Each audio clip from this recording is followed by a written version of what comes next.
This video is sponsored by Soundstripe.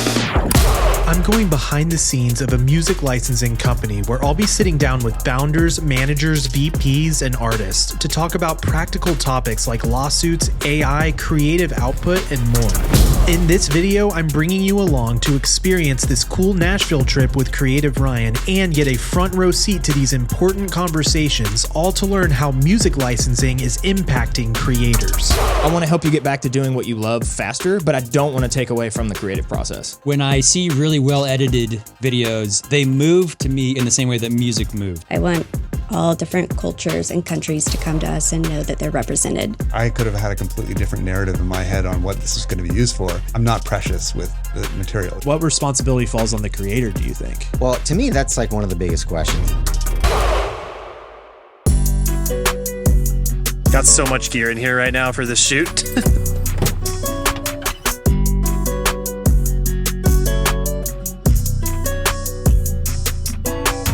Stop number one, found a Chipotle on the way. And I think after this, we're gonna go to Rock City, which will be pretty cool. I've never been before. All right, so what you get at Chipotle reveals a lot about yourself. I do a steak bowl.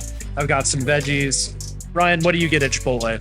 Little rice, little sofritas, a little bit of sour cream, corn, cheese, and lettuce. Simple. So now you guys have learned a lot about both of us. Let us know in the comments what is your Chipotle go-to order.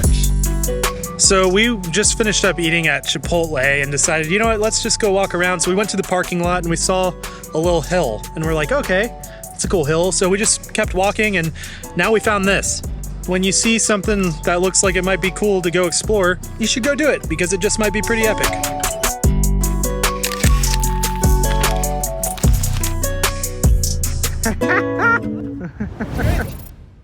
All right, so we're here with Trevor Hinesley, who is a founder of Soundstripe. What inspired you to get into music licensing to begin with? Most of my professional career, I was a rock guitar player. I did touring and session work, and having been in that world, experienced firsthand like how difficult it is to make a living. And when I met Micah and Travis, my co-founders, their whole idea was sync is getting more important as everyone's becoming a creator, but it was really difficult to get high quality music, especially if you were a high output creator and needed a lot of it. With how fast technology changes, how do you guys focus on building a product that doesn't get outdated? I look at all of this stuff in service of what our original mission was, which is keep creators creating. Hasn't changed since the beginning, you know? I'm a huge fan of the ability for AI to like augment the experience in a helpful way. So we're actually launching what we're calling Soup, like Music Supervisor. It's basically like an AI search assistant. You shouldn't have to understand our glossary of happy, carefree tags, all this stuff and how we define them. You shouldn't have to know what you need to put in prompt search. You shouldn't have to know exactly what you want when you come to the catalog. We should be helping there, right? Yeah. So now you can put any of those above into this thing and it will help you flesh it out. Soup is active in beta now. Yes. So I've used Soup. It's Cool. it's like the chat version of the AI search, right? Yes, exactly right. So I've used that like 3 times now, I think, and each time it helped me find a song. That's awesome. Yeah, and That's great in to a hear. matter of minutes. The thing I'm excited about too is that like you're still the tastemaker in the process, right? Yeah. Like Yeah. that was important to me because I know how important the creative side of this is. What a videographer's clients are paying them for is they like their taste, their brand, whatever it is, right? I want to help you get back to doing what you love faster, but I don't want to take away from the creative process. Yeah. Like if part of searching for music and getting inspiration and all this is part of your thing, I want you to be able to work with you on that. Why is the mission keep creators creating? The same way I love creating music is you love creating video, right? We knew that these are all just flavors of the same thing, putting great art out into the world. And that's what gets us up in the morning. It's like helping enable that because that's a future that I want more wonderful art for my children to grow up with. You know, I have a 3-year-old daughter now and like, you know, it sounds like cliche or whatever, but if I can make the world better and prettier than when she came into it, that's a win for me. All right, we are here at Rock City and I'm pretty excited to explore this whole area. I've never been here before, but so far it looks pretty cool. Let's see what we can create.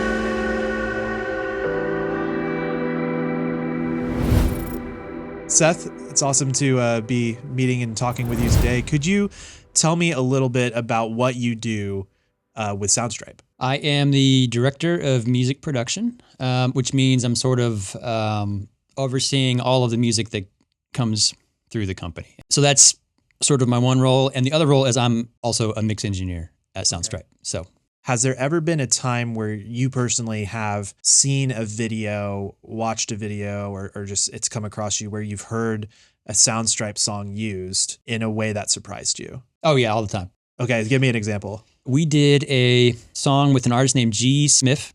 He's here in town. Forza, the video game, used that song in a trailer. So we provide stems for all of our music as well. Whoever that editor was, he or she like took the stems, split them out, and like really mixed stems with their own sound effects, and really made a unique final piece that had like some of the music elements, some of the vocal elements, and then their own like sound effects in it. Very cool. I love that. That's actually one of the reasons I love Soundstripe is because of stems. Oh, cool. Yeah. Because sometimes I'll do that as well, where I'll like, I hear a song and I'm like, oh, this song would be perfect if it didn't have that one melody line or whatever. So it's like, I'll get the stems, mute it out, and then it just is perfect for like letting the voice cut through or stuff like that. So I love that the songs seem to be kind of built with that flexibility in mind. And yeah, it's cool that Forza used it. That's pretty cool. Yeah.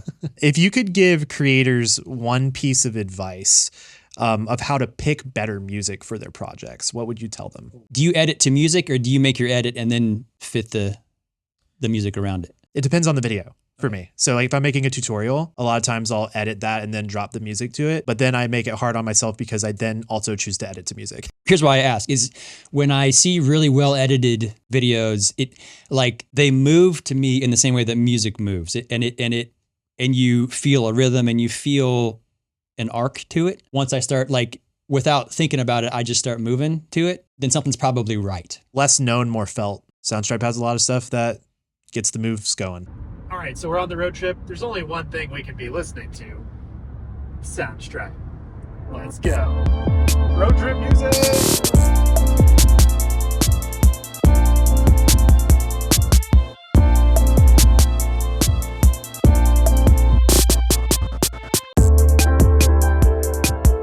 We're exploring. We ended up on Broadway. We're just going to be checking everything out. We're going to go try to get some food because that seems like a good idea.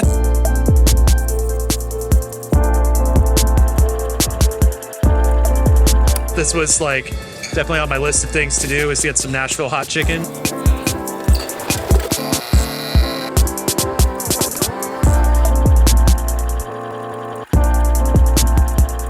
This is the mild, and it's pretty hot. What do you think? It's pretty spicy. Nashville does it hot.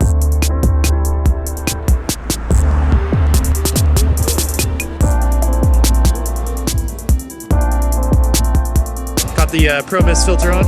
Yeah. Getting a little bit more of a vibe. Blooming. Let's go.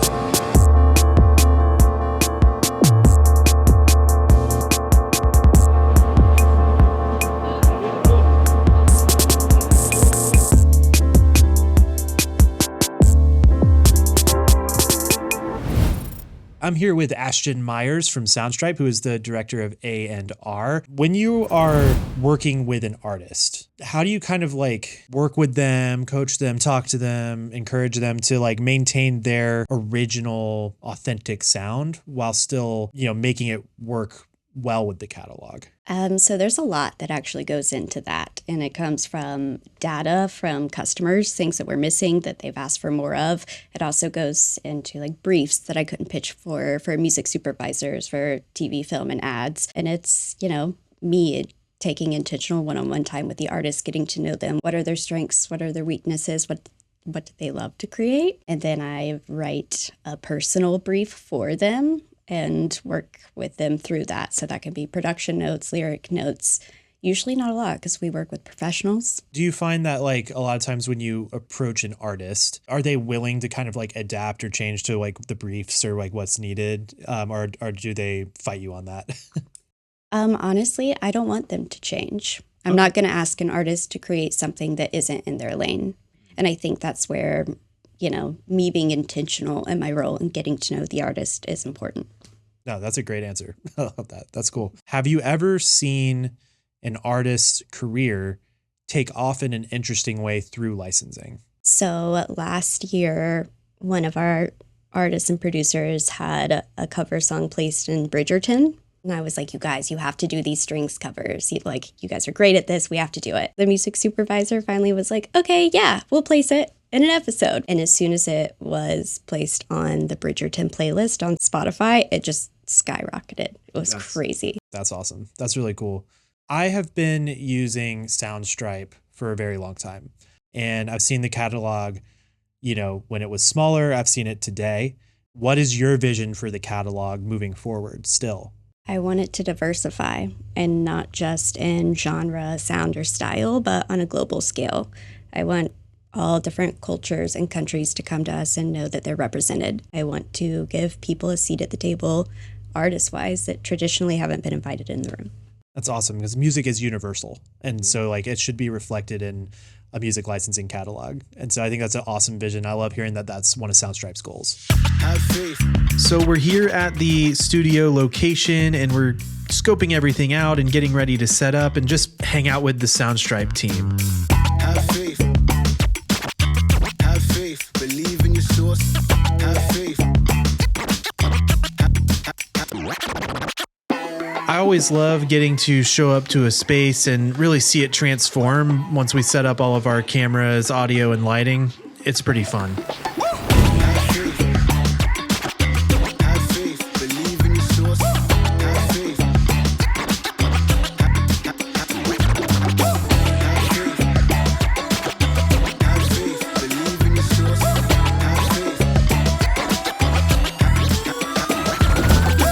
All right, I'm here with Josh Collum, who is the VP of Music at Soundstripe. I am a content creator in 2025. What are some of the risks or things I should be looking out for when it comes to licensing music? You really can't just go use popular music, whether it's YouTube or TikTok. A lot of creators maybe think that they can just rip a song and use it, but major record labels and publishers, they can find that stuff. No one's really safe from that, so you really have to use pre-cleared, fully licensed music. Have you heard or seen instances where that's gone south? Yeah, I mean, that's where most of them start, mostly with influencers. There's tons of lawsuits with brands like the cookie company. Where that comes from is they've given influencers kind of the freedom to spread content, and they're not really monitoring the licensing. Those influencers just grabbing music, and that ultimately comes back on the brand. What would you say is one of the most common misunderstandings that creators have when it comes to music licensing? When you license music, there's really a few different factors. One is the territory. So if it's worldwide or if it's just a region, and then you have the term. So you might want to just use the music for a year or for forever in perpetuity. And then the media distribution, whether it's just online, whether you want to use it on broadcast TV, all of these levers change the type of license you need. And I think sometimes that gets lost. I've had videos that I've made on YouTube that are 5 years old, but they still bring in tons of views today.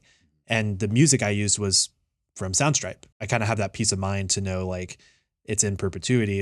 It's not going to, really switch up or change up in that. Yeah. I mean, that's the worst, right? Is you've got a song and a piece of content that you love, and then all of a sudden you have to switch it out or change it. You don't want to ever want to have to do that. So what's your take on trending audio? I don't know. I'm such a music purist. I think that great music always elevates art. It always elevates the video, and whether it's trending or not, the right music will always make the picture and the video content better. I know that I don't own the rights to a popular track, but the platform is telling me I can use that song. No doubt. A Beyonce song cannot be used in a, if you're a brand or if you have a client without a full license. Say I'm a creator. I went to go use a Beyonce song. I'm making a product review for, some brand.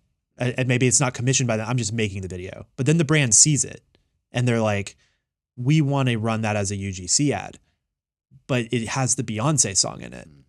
What does that mean? There's so many, oh man, they have to either go license it or you have to replace it. And what responsibility falls on the creator, do you think?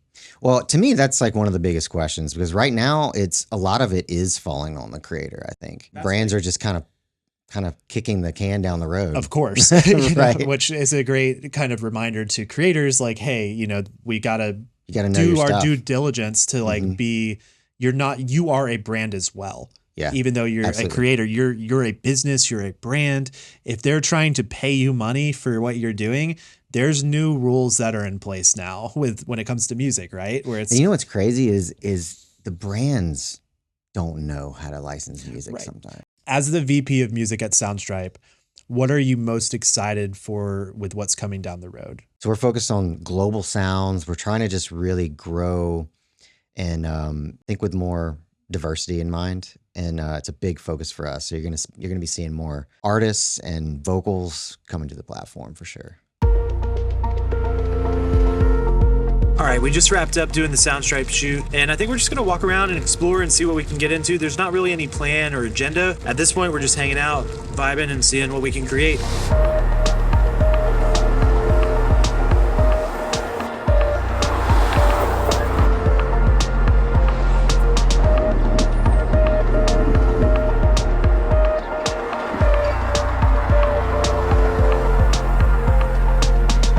So we may have found one of the sickest spots ever. We got clouds, we got cityscape, we got leading lines, power lines, puddles. It's crazy.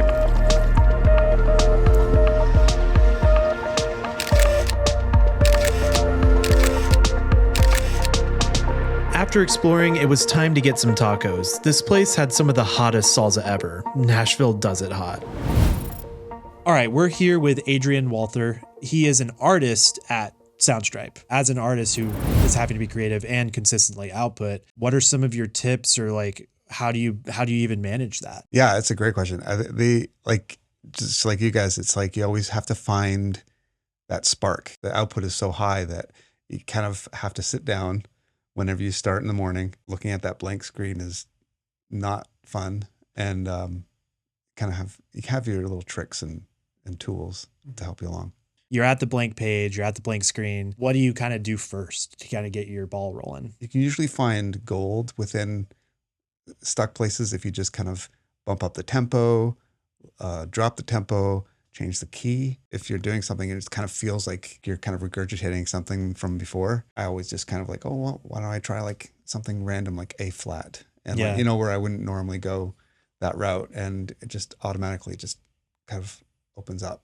Yeah, that's huge. I can see that like translating in the video world where it's like, okay, maybe you always shoot handheld, but today I'm going to shoot only on a tripod or something. Yeah, So, totally. The limitations that you give yourself Yeah. are pretty huge. Have you ever like come across a song while watching like a YouTube video or something and thought, wow, they used it like that? Or like we're just surprised by the way that it was used? To me, it's always really fun to see what other people do with it, because I could have had a completely different narrative in my head on what this is going to be used for. I'm not precious with the material, so it's like it's just really fun to see what they're able to do with it. How do you become not precious about it? Because I think that's something that a lot of creatives can struggle with. It's like, Yeah. oh, I put so much time and heart and effort into this thing, or I've been doing it for so long. Like it's really easy to become precious about that type of stuff. So what are some tips you have for that? Honestly, it took a long time. It actually took working for Soundstripe to kind of get over that hurdle because of how much music you create. So to me, it was always a matter of quantity. Just keep recording, keep writing, keep putting stuff out, keep letting people hear it. That was a big deal with me years ago. It would take me forever to even let people hear things, and now it's just it's a Tuesday basically. So the consistent output led to easier collaboration. It led to easier receiving of feedback, less precious about the work. And I think that's something that a lot of us creators can kind of take into, where it's like, okay, if we kind of like focus on outputting more, it's easier to become a little less attached because tomorrow I'm making another one. What is a piece of advice that you would give to creators who are using the music you create? Utilize stems. Okay. Utilize stems and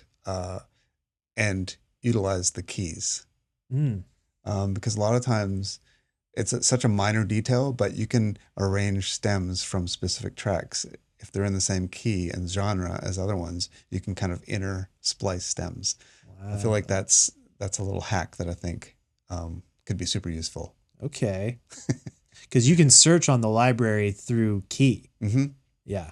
Yeah. And so if you have, that's huge. Yeah. If you search, like, especially the genre, if you have this couple cinematic stuff in the same key, use stems from either, they could splice very well together. That's a good hack. I like that. I'm glad I asked that question because I'm going to start doing that. Nice, yeah. You just like made the catalog like 1,000 times bigger. Right. You know? It's true, I think, though. Yeah. I think that's kind of like our secret weapon. All right, last day in Nashville, exploring a little bit on this pedestrian bridge. Pretty cool.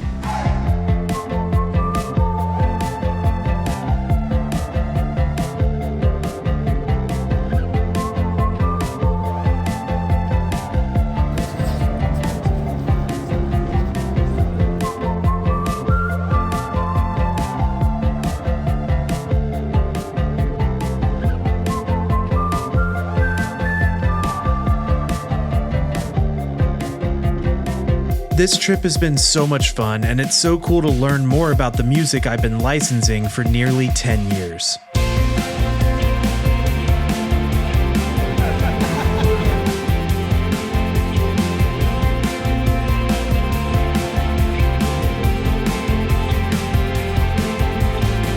Man, it is good to be home. That was a super fun trip, and it was cool to sit down with the Soundstripe team. It's something I've been wanting to do for a while.